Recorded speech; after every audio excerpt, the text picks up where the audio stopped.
At sa aking blessing, pinaka number 1 na hinihingi ko kay Lord ay ang mairaos ang panganganak ng aking anak, na ang aking apo ay babae at cute at maganda, kamukha ng lola,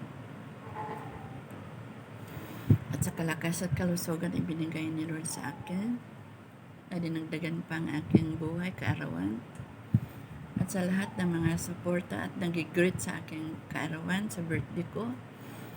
Maraming pong salamat sa inyong lahat.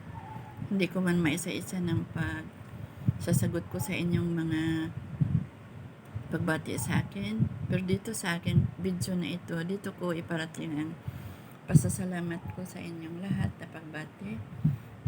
Content creator, followers, viewers, non-followers, maraming pong salamat sa inyong lahat sa pagbati sa aking kaarawan at sa aking mga video, sa aking mga reels. Maraming pong salamat sa inyong pagsuporta sa akin. Salamat sa aking mga pamilya na biniyayaan ng Diyos ng kalakas kalusugan. At meron akong isang blessing na isa pang isi-share ko sa inyo next time kung pagbibideo. At higit po sa lahat, nagpapasalamat din ako sa Diyos na lagi ginagabayan at iniingatan ng aking bunsong anak na sa malayong lugar. Hindi ko man po mabanggit ang kanyang pangalan, pero salamat anak sa iyong paggabay at sa pagsuporta mo sa amin, sa buong pamilya.